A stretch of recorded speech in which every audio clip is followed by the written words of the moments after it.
विचारांना करावं लागणार. एसटी मध्ये लाडकी बहीण हात काढून अशी बसते, हिंदूबाईलाच 50% आहे का, मुसलमान बाईला नाही का? दोघांना 50% एसटी मध्ये आहे. सत्तार साहेबांना बी काम करायचं आहे, तो 100% सगळ्यांना बघून काम करायचंय. आता यांच्याकडे काही मुद्दे राहिलेले नाहीये. तुम्ही सगळ्यांनी एकच विचार करायचा आहे की जो आपल्या कामात येतो तो, आणि ते म्हणजे आमचे अब्दुलभाई सत्तार आहे. मी एवढ्या लांबून याच्याकरता आलो. आता मी जळगावहून आलो, हे जालन्याहून आले. आता जळगाव आणि जालना सारखं आहे. जल याने जलने वाला, तो बुझाने वाला जल, जळगाव याने जलाने वाला. त्यामुळे जाळणारा बी आणि विझवणारा बी सगळे आपण एकत्र आलेले आहोत. आणि मला तरी असं वाटतं की सत्तार साहेबांना यावेळेस बी हरवण्याकरता लय प्रयत्न केले, पण तुमची सारखे मायबाप जनता, तुम्ही सगळ्यांनी त्यांना विजयी केलं. त्यांचा मुलगा महाराष्ट्रामध्ये सगळ्यात जास्त मताने नगराध्यक्ष म्हणून निवडून आला.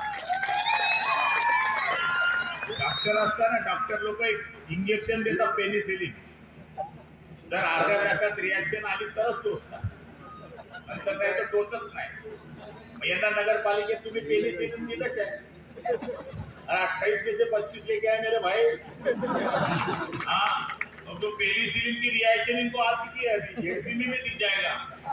10 मध्ये 8 सीट माझी गॅरंटी आहे. या शिवसेनेच्या एकट्या बलावर अब्दुलभाई सत्तारांच्या विरोधात आहे. सोयगाववर आमच्या या भगिनी पंचायत समितीमध्ये निवडून जाणार आहे. पण आमच्यावर जे मुद्दे, जे प्रचार करण्याचा हे लोक प्रयत्न करतायत, त्यांना आम्ही भीक घालत नाही, भीक घालत नाही. 1500 रुपये जेव्हा मंजूर केले त्यावेळेस याच लोकांनी टीका केल्या की महिलांना का 1500 देत आहे, का 1500 देत आहे. अरे सोन्याचा चमचा तोंडामध्ये घेऊन जन्माला आलेल्यांना 1500 रुपयाची किंमत नाहीये. झोपडीमध्ये राहणाऱ्या माझ्या बहिणीला 1500 रुपयाची किंमत आहे. 1500 रुपयामुळं आज त्या स्वाभिमानाने काहीतरी करू शकतात. त्यांचा सक्षमीकरणाचा जो विषय आहे, ते लोक बोलतात, ते काही प्रमाणामध्ये एकनाथ शिंदेने करून दाखवलं. काल त्या तुमच्याकडे पैसे मागायचे, आज तुम्ही त्यांच्याकडे पैसे मागता, उलट करून टाकलं. सांगायचा अर्थ असा आहे की महिलेचा सन्मान, मुलींचं मोफत शिक्षण करणारा एकमेव मुख्यमंत्री आहे, त्यांचं नाव आहे एकनाथरावजी शिंदे साहेब. मुलींना 100% शिक्षण मोफत केलं. म्हणून मी आपल्या सगळ्यांच्या वतीनं आदरणीय आमचे उमेदवार अब्दुल अमेर अब्दुल सत्तार साहेबांना, रजनीताईंना आणि त्याचबरोबर अर्चनाताईंना आजच शुभेच्छा देऊन टाकतो. निवडून येणार म्हणजे येणार, आणि असे तसे नाही येणार.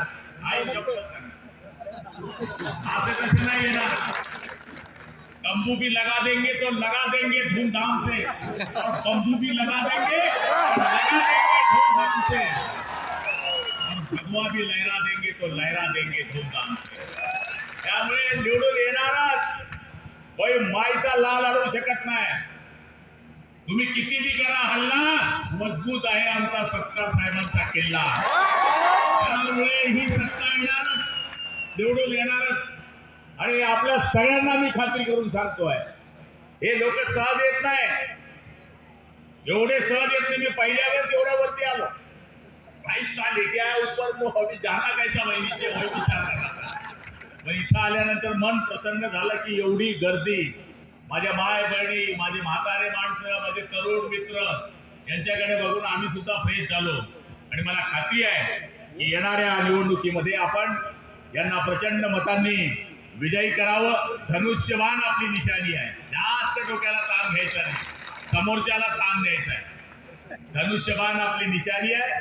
त्याच्या बटनासमोर आपण डायरेक्ट बटन दाबायचं आहे आणि आपल्या 3 उमेदवारांना प्रचंड मतांनी विजयी करायचं आहे, हीच प्रार्थना करतो. आणि सत्तार साहेबांना विनंती करतो की आता मला जायला सुद्धा परवानगी द्यायची आहे. जय हिंद, जय महाराष्ट्र. धन्यवाद आदरणीय पाटील साहेब.